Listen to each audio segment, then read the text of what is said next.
Hi, I'm Tyler with the Craft Beer Connoisseurs, and before this episode begins, I just wanted to provide you with a little information on who we are and how you can stay updated on all of our content.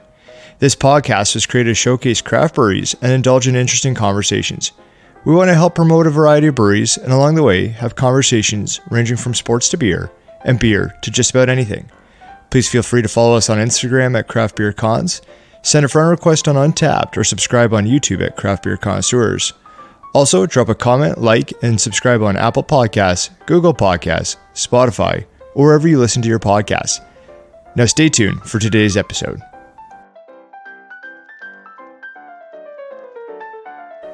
Welcome to Craft Beer Connoisseurs. I'm Tyler. I'm Brett. And I'm Chris. And along with us today is producer Bruno. Today's episode, we're going to be reviewing Waterloo Brewing from Kitchener, Ontario. We'll be showcasing two of their beers today. The first is Waterloo Amber, and the second is the Salted Caramel Porter. And then we're going to wrap up the episode with a conversation on green energy.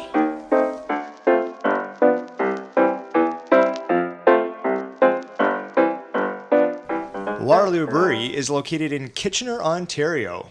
But yet it's called Waterloo Brewery. I didn't make the name. Okay, Chris? I'm sorry. It's just interesting. Fair enough. It's owned by the Waterloo Brewing Company, and they are actually on the TSX, so the Toronto Stock Exchange. So if you're looking to buy some stocks, maybe take a look. Always invest in beer. If you wanted to ever own a brewery, you can. You can. Yeah. With a little less overhead. Right.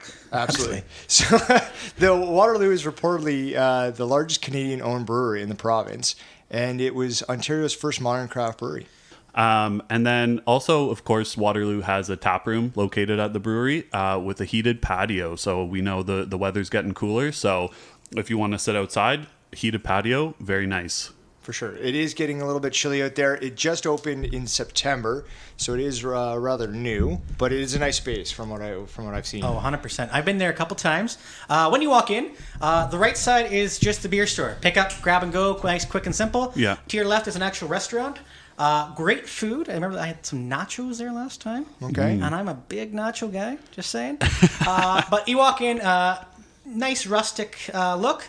Usually you have their tap list behind the bar. They're going to have all their staples on tap, and usually seasonals that are actually just available at the brewery. You're not going to be able to get them anywhere else.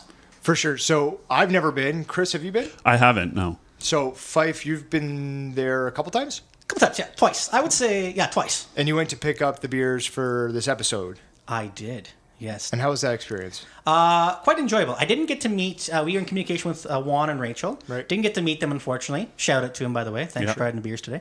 But it was simple and easy. Like, there was no line. They have all their markings for COVID-19 currently. Yeah. And they always are in stock of everything. They're never out of a specific beer. Right. Yeah, and I know our producer Bruno says that he's been to the tap room or been to the brewery before the tap room opened as well.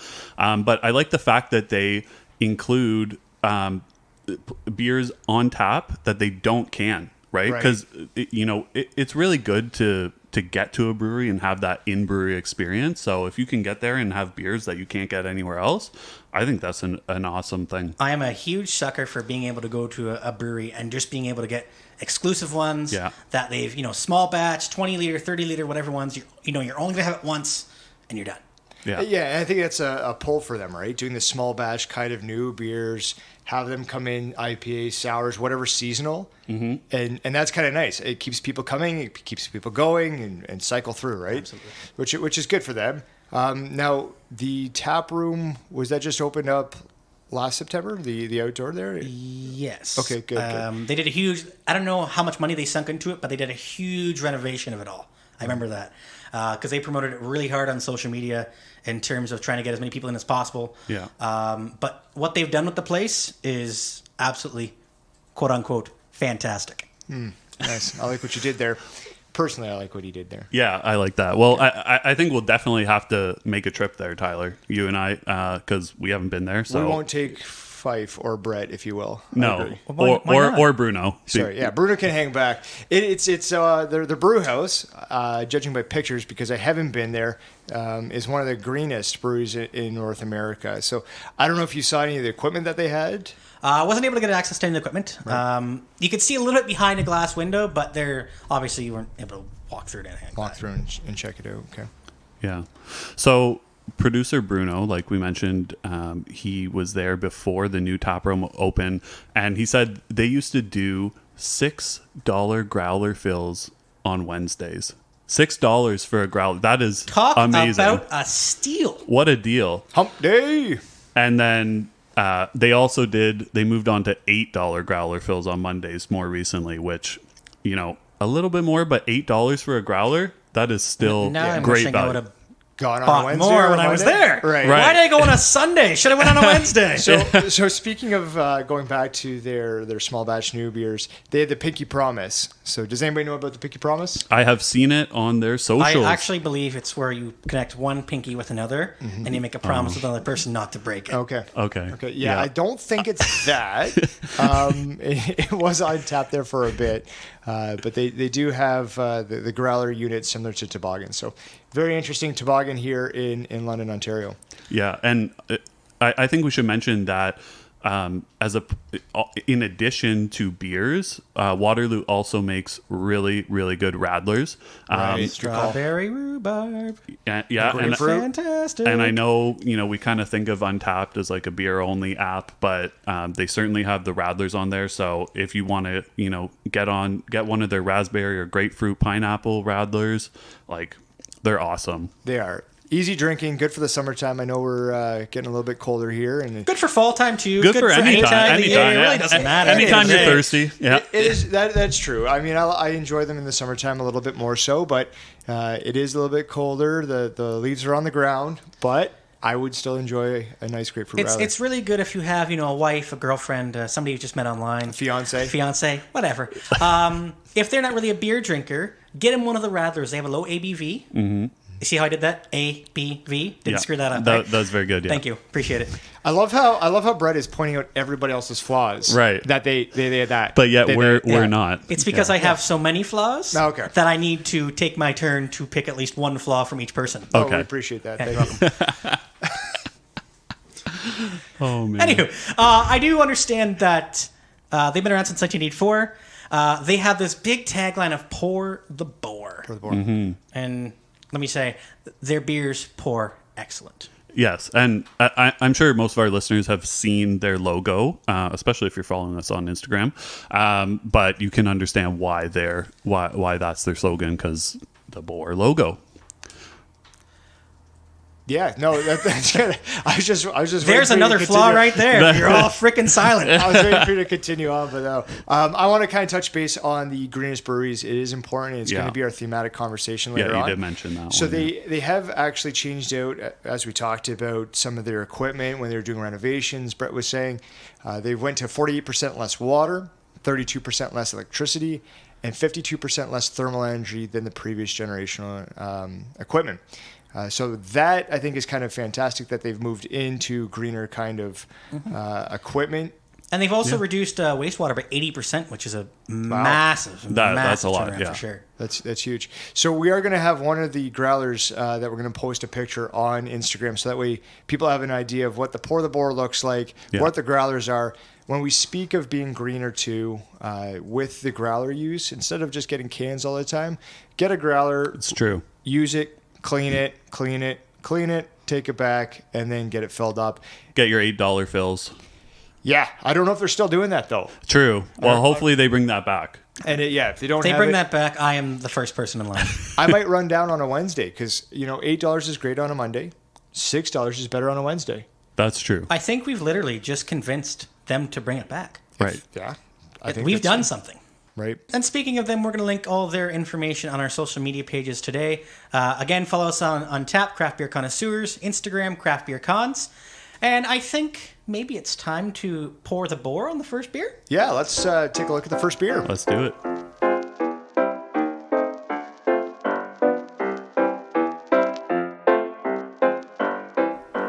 So first of all, as Brett mentioned, we want to thank Waterloo Brewing and Juan and Rachel over there at Waterloo for supplying the beers on today's episode. So the first beer, like we mentioned, we're going to open is called Waterloo Amber, and it has a 6.8 ABV and 22 IBU. Yeah, thanks, Chris. So this beer, actually, it's roasted with rye malt and it's got a special distiller's malt that gives it the amber. It's kind of like a whiskey color. Yeah. And hopefully we see that when we open it up. For sure. It's got a hull or two hops. That's an interesting hop name. Yeah, that's a... And slow aging with northern white oak, which gives it kind of a rich flavor. So that's what they claim it to be. So let's hope that's what it has. Now, sure. if you're looking to have some food with the amber, Which I know you always as are. you do. I have not missed a meal since 1992. Let me tell you. It is. Anyway, so you want to pair it with something that's smoky barbecue, rich cheeses, maybe some homemade chowder, like a Boston. I'm just trying to put a Boston accent in there. Yeah. Sure, Go yep. Patriots. Or they all pair it nicely. Or maybe if you simply crave a bacon double cheeseburger with fried onions. Okay. And those pairings are provided by the White Rabbit restaurant located in Waterloo. Nice. So on Untapped, you can follow us at Craft Beer Connoisseurs. And so for the Waterloo Amber, on Untapped, it has 3.32 bottle caps out of 5 and a total of about 5,200 check-ins. Perfect. All right, so let's open her up. Oh, yes.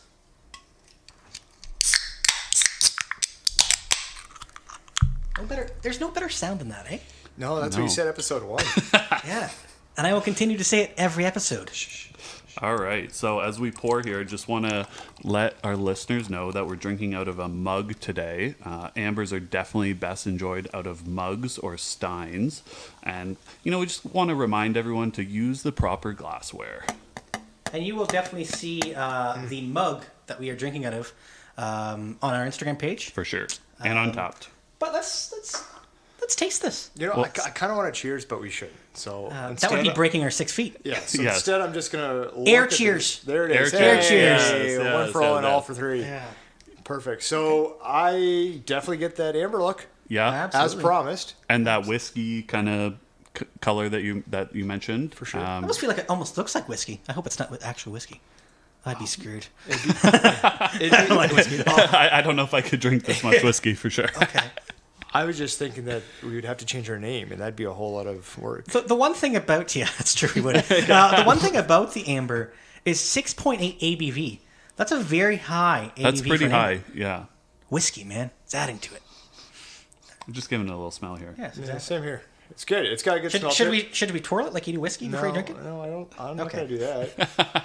I know we like to talk about the head of the beers. This one has a nice kind of fluffy head. Does it last long?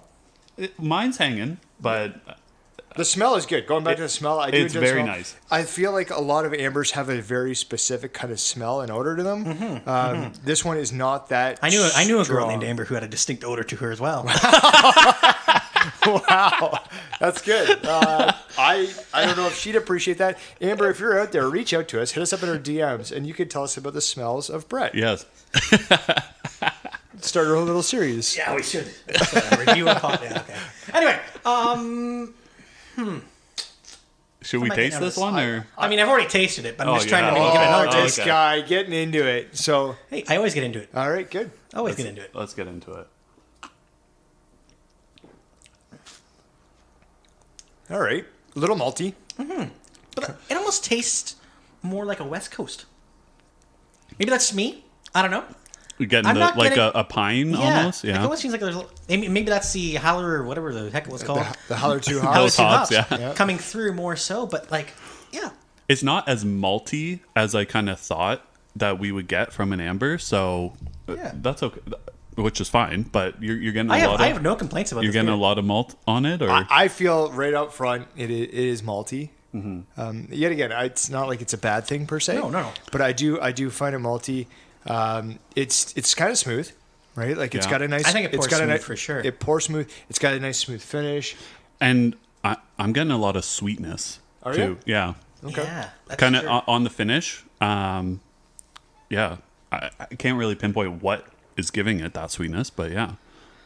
So if you were actually to go into the Waterloo Brewery, you're going to see this is going to be the orange can. Okay. It says playing- amber on it. Yeah, if you're playing along at home. It also does say amber. It's kind of funny for those who can't see, obviously, because this is a podcast. Every episode that we do, Brett loves just to grab the can and just hold it and review what's actually physically on the can, what it, It looks makes like. me feel important. That's good. That's good. I need to feel important. That's good. Yeah, so- Which was also pointed out from our producer Bruno, was saying, hey, Brett, pick up the can, take a look, look at the can, feed him the information. 35 seconds later, still holding the can. Still holding Yeah. the can. I do find that there is a strong alcoholic taste to it. Yeah, definitely. We mentioned the whiskey. That kind of like the alcohol is hitting you pretty hard pretty quickly. 6.8. It actually- you kind of It expect does, it, it though, does, I guess, yeah. right? You expect it coming in, but it I'd say- does give off more than what you expect. It might even like it drinks a little bit more than 6.8 to be Yes, honest. Yes. I feel as though the best place would be to have this beer is like kind of cozied up, maybe watching a movie with a fireplace on. You know where I think the best place to have this beer is? Where's that? A heated patio, Oh. perhaps at Waterloo Brewing. Very nice. I'm thinking that would be a great place to have the beer, And especially you at want this them time. to pour the Boar? Pour the Boar. Pour the Boar, This yeah. time of the year, right? Middle of October. It's getting chilly here. We've talked about it before. It's a good fall beer. It's an amber. It goes with the season. So I like to see that, right? Yeah. It does definitely go with the season. I for sure. agree. I kind of wish I would have had this at Thanksgiving. Yeah, it would go definitely very nicely with a Thanksgiving dinner. Maybe even I just wish we were able to have a normal Thanksgiving. well, that's true. I mean, Like a little pumpkin pie? Yeah, With this? I was For thinking dessert? like Firstly- it's almost a dessert beer. no. No? Okay. Pumpkin pie is not tolerated by me. Pumpkin pie is disgusting. And for everybody out there who likes pumpkin pie, We appreciate I it. do not like you. Okay. Simple as that. Wow, okay. I know, we've lost followers already. Damn it. And I love pumpkin pie, so I guess maybe we'll have new hosts next episode. So We'll look into it. We'll see what the I'm just going to tag Bruno in. Yeah, we'll see what the shareholders want to say about it. I don't mind pumpkin pie. Get some Cool Whip, throw it on there. But I think this is kind of nice and easy to have with that. You'd kind of mellow out that malty taste, a Yeah. little bit of alcohol with the 6.8. I think if you're kind of settling in for the evening, I think This would be it's good. a good beer. Now, when it comes, and you talked about the maltiness and everything like that, but their top 5 flavor profiles on Untappd would be malty, sweet, smooth, strong, and then light. Yeah, strong but light. They've yeah, that's a I'm little confused by contradictory. that. Yeah, Well, people have actually referred to me as both strong and light due to my physical stature. Really? Yeah. I feel as though some people have also referred to you as malty. No, wow. Also sweet and probably smooth. probably not. I was gonna say probably It's not probably, sweet. It's probably because you're bitter. That's what it is. So I would not be the Waterloo Amber No, that's not your beer. for sure. Not, no? No. Are you sure? Yeah, I don't know. That's You fine, strike me, if you were a female, your name would be Amber. for sure. That's I don't know how to kind of go about that. So let's what we've been doing, obviously, with all our episodes, sticking to the same structure. We're going to go to the Untappd community, see what their thoughts are on this beer, and we'll go from there. So Jennifer M, her username is Jennifer_Moonin, and again, any Untappd comment that we use on our podcast, we always give them a follow. So if you see a weird follow from somebody named Craft Beer Connoisseurs, totally us. So on August 30th, she said she did not like it initially, just tasted like strong liquor, but it kind of grew on me. A bit of caramel comes through, but it tastes like sweet booze. They gave it a 2.25 out of 5. Side note, on Jennifer's profile, she has created a list called Craig Buy Me This, otherwise known as Craig's List. Craigslist. Oh, there I you see go. what- That's very Anyway, nice. so on Untappd, you can actually make a list of beers that you want to try. Yeah, So, Craig, if you've seen Jennifer's list, Start buying. yeah. Get on buy it. stuff. Jennifer needs it, and Maybe we for a need to see birthday, Jennifer's ratings. anniversary. Maybe you want to get some on a Saturday night. Who knows? All right, and then on August 17th, we got Rob K. Rob the Hammer K is his Untappd username. Now, do you think he lives in the hammer or has a big hammer? Don't know, don't care. Puts their love life out there for the community. He said, I knew a woman named Amber, and much like this beer, she was too sweet and wanted nothing to do with me. That's unfortunate, Rob. Yeah. Rob K is a supporter of Untappd, actually, and so his rating is a little bit different. It's not by the 0.25 increments. It is a 2.40 out of 5. So that's the Untappd community. Chris, what do you got for us? Yeah, so I was just thinking. I'm wondering if Rob has the same amber that Brett's talking about earlier. I hope not. Well, Rob, if you have the same amber I do, you dodged a bullet, my friend. You dodged a bullet. All right. Good grief. Well, I think with that we should kick off our ratings of this Waterloo Amber. Yeah, that's what I asked you for. Yeah, well, Hit me with it. I'm getting to it. So I think I'm gonna go with a 3.25. All right, getting a little sip in there. I'm going to hit it with a 2.75. Yep. I'm going to be higher than you guys. I'm going to be 3.75. Oh, Bruno just came in with his number of a 3. So where does the math end up with that? I know it's not our strongest point, but... oh yeah. So Chris? I think that leaves us an average of 3.1875. So we're going to round that up to 3.25. And this is my line here, so I'm not going to screw it up. Beer number 2 is on deck.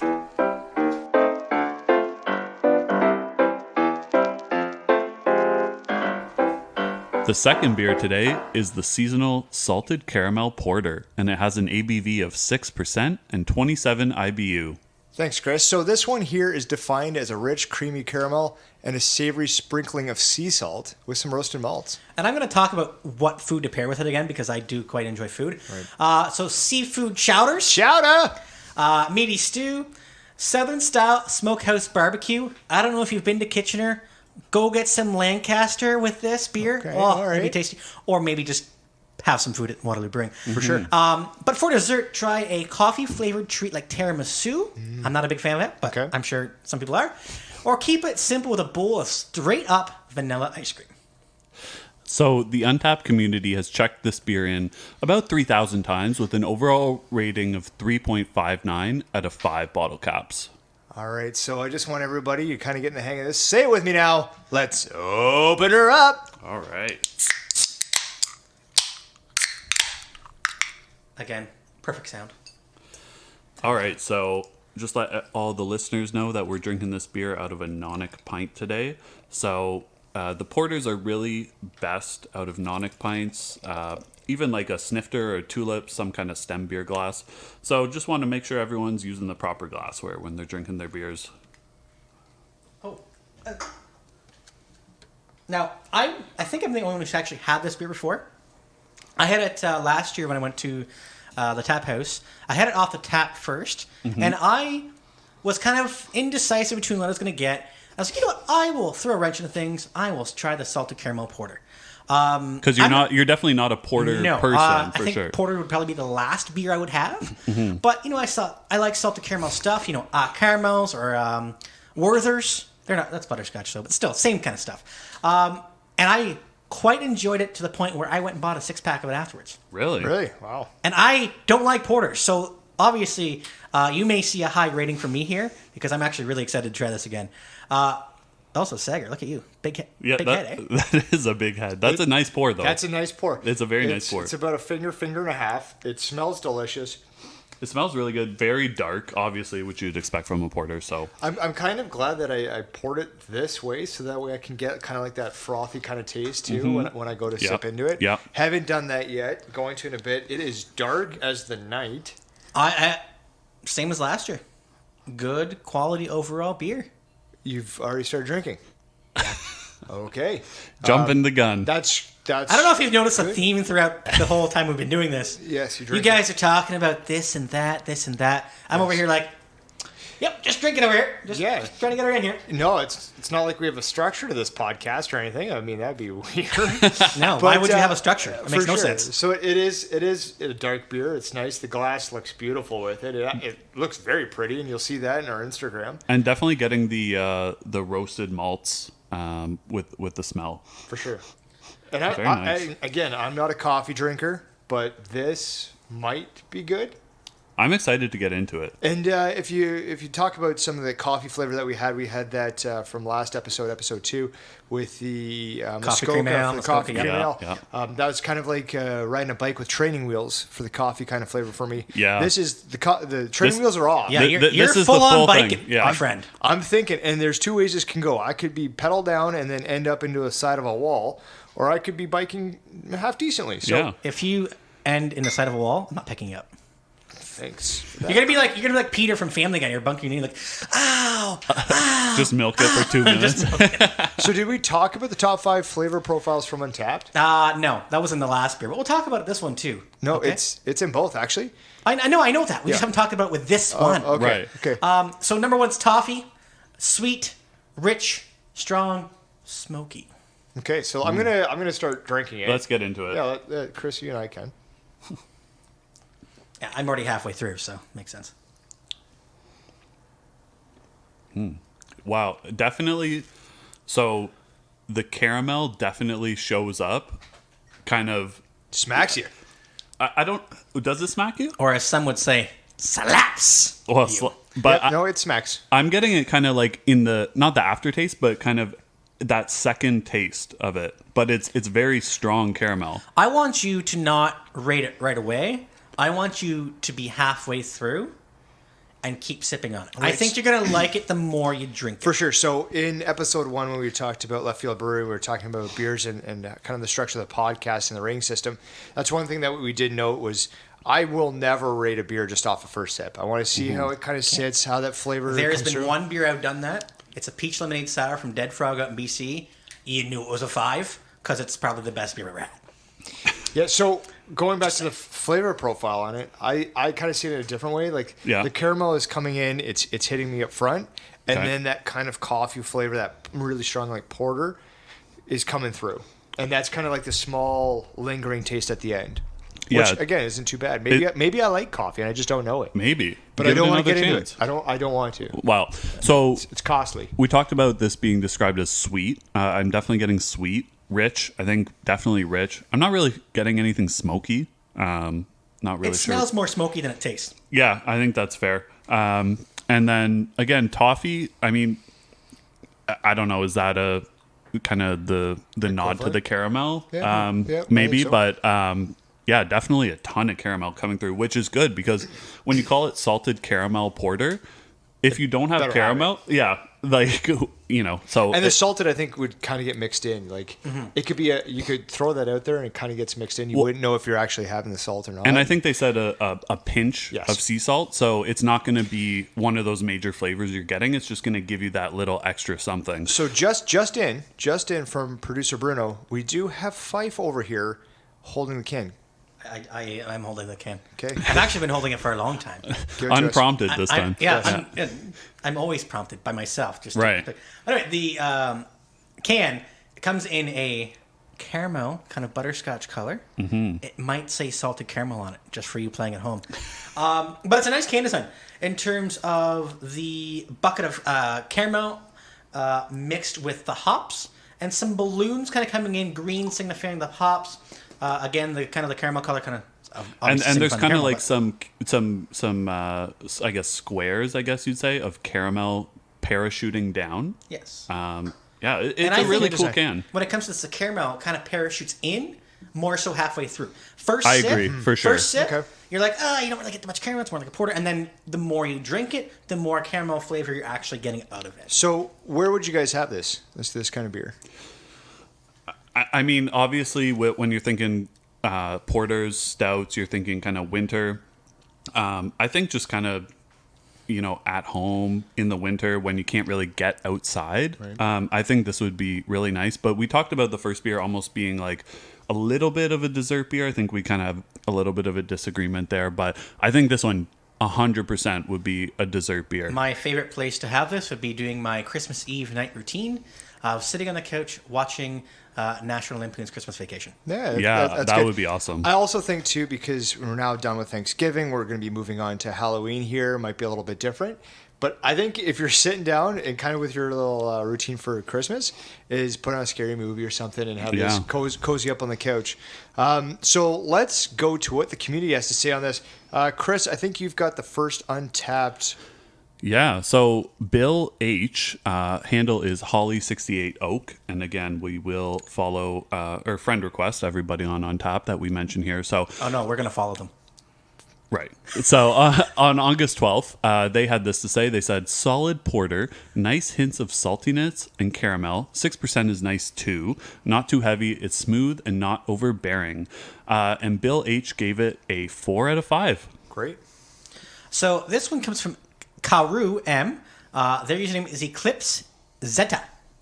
On July 16th, commented, one of my first Canadian craft beers, legit salted caramel flavor, albeit pretty faint, predominantly a brown ale, dark ale flavor profile. They gave it another 4 out of 5. Excellent. So, congratulations on having your first Canadian craft beer. So that's great. Yeah. For myself, I think I'm going to give it a 3.75. See, when I first had this beer, I was like, oh, it's going to be low, it's going to be low, it's going to be low. And then I rated it super high on my personal Untappd. I'm going to stick with that. I think it's a 4.5. The caramel comes through very nicely for me. I'm not a huge porter fan, but this is easily drinkable for sure. Yeah. And I'm with you, Brett. I'm giving it a 4.5. This is actually a really, really good beer. Bruno is giving it a 3.5, which is actually very surprising for Bruno because Bruno is definitely not a coffee fan, but it does enjoy the caramel flavor that comes through. So, Well, Tyler, why don't we look at what that gives us overall? Yeah, so between the four of us, that's a 4.0625. So what do you guys want to do with that? Do you want to take it up or you want to take it down? Because I feel like it's probably... it goes down. Granted, we do have 2.5s. Or 4.5s. 2 4.5s. Yes, but I think we're going to rock this at a 4.0. Yeah. I think so. Yeah. All right. Absolutely. We're just a smidge over. So 4.0, let's do that. All right. So that concludes our conversation of Waterloo Brewing. Yeah, please stay tuned and we're going to have a talk about green energy.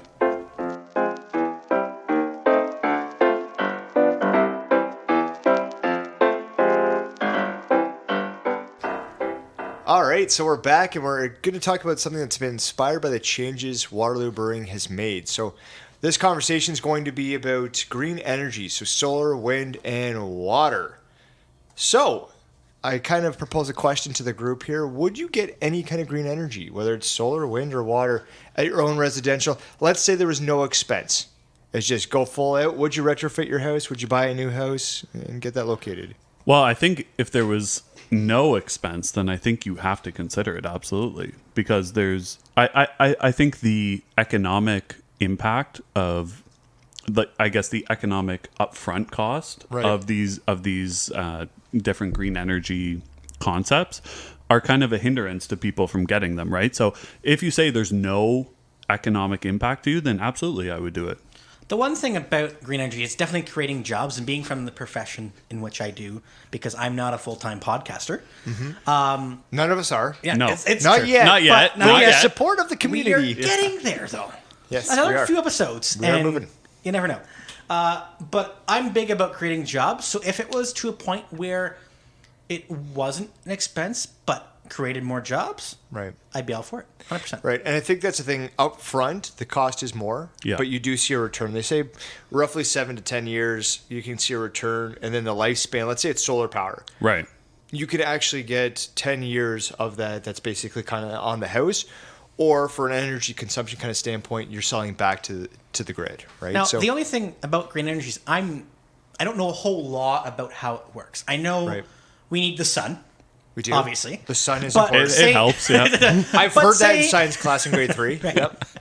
But say, for example, if we have a crappy summer where there's, no sun. Less sun. Yep. How would that affect if my entire house is running off solar energy? Yeah, no, it's interesting you say that. I mean, there's some large companies out there. I'm not going to name any of them because they're not sponsoring this. But if they wanted to be on the podcast, shut us out and we'll get back to you.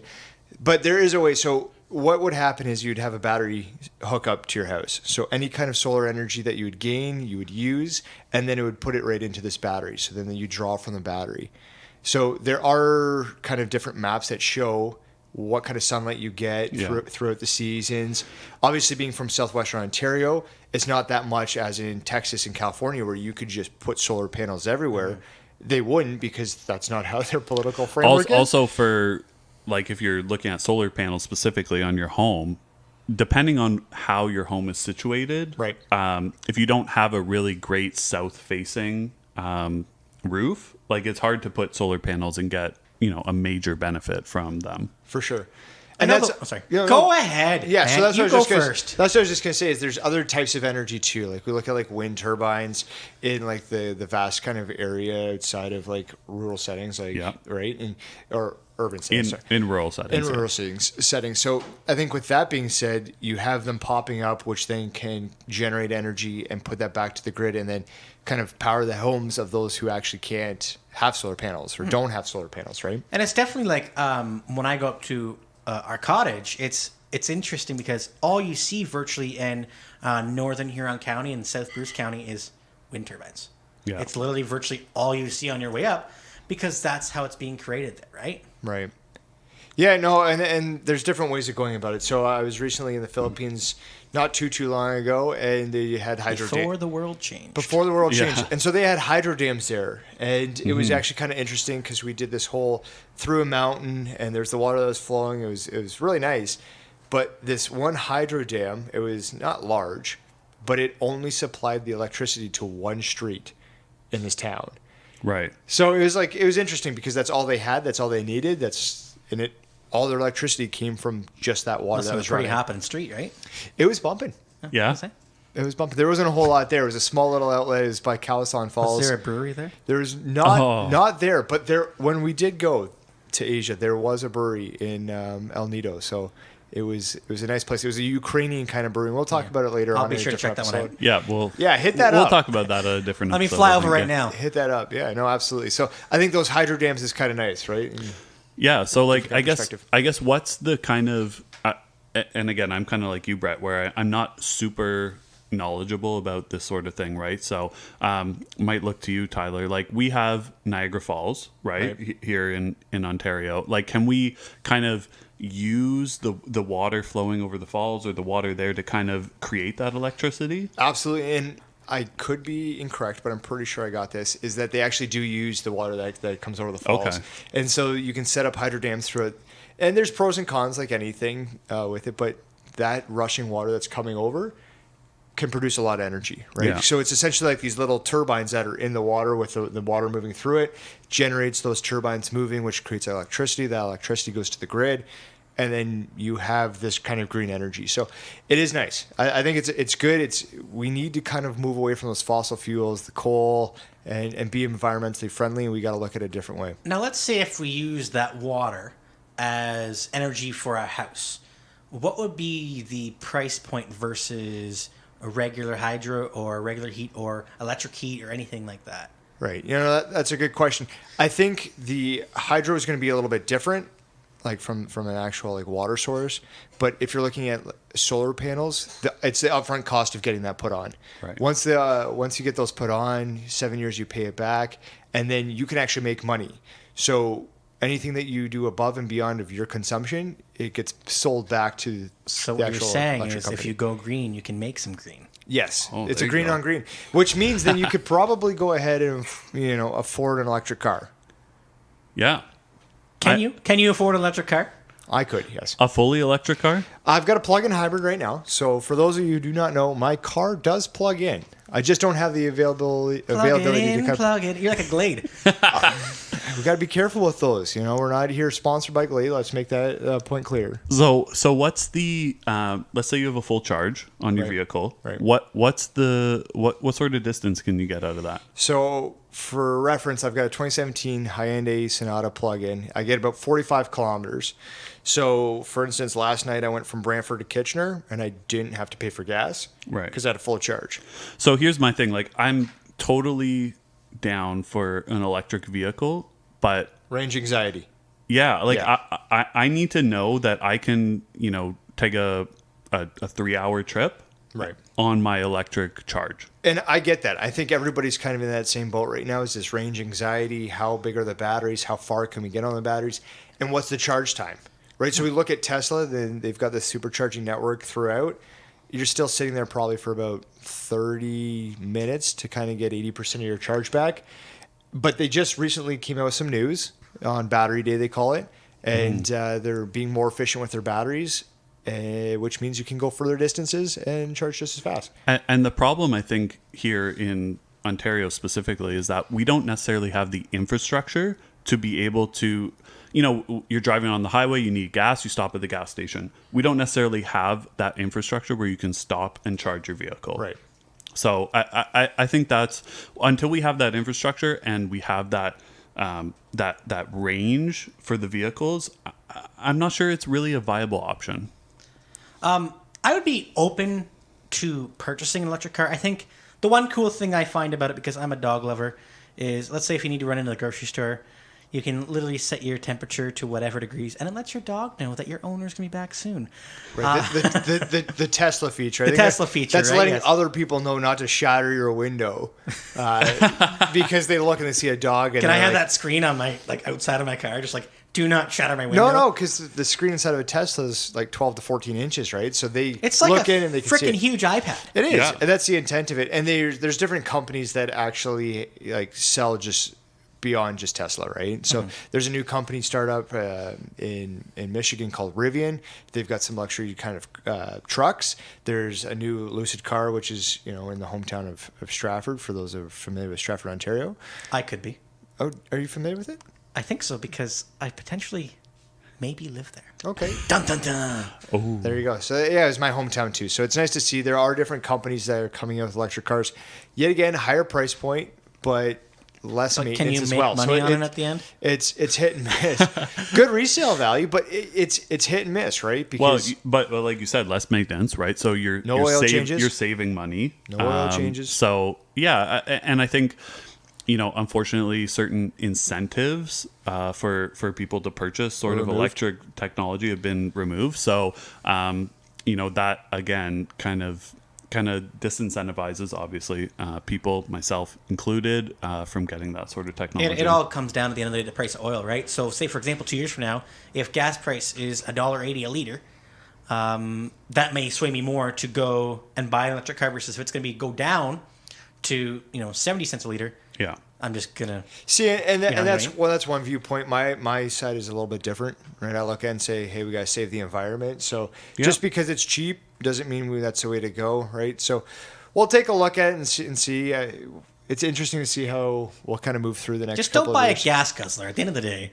At Right. least be economically friendly in whatever way. Try to be. And even kind of the traditional gas guzzlers, these trucks, these really big SUVs are way better on gas than they were, say, even 5 years ago, right? So it's not necessarily as big of an impact to the environment as it was. But certainly, again, I would be all for an electric vehicle if those sort of things were available to us. I think we're pretty much good. I don't have really pretty much anything else to add. Do you guys have any other No. talking points you want to talk about? I think we're good. I think we we're good, yeah. Let's wrap up the episode. I and think we should do that. say our goodbyes.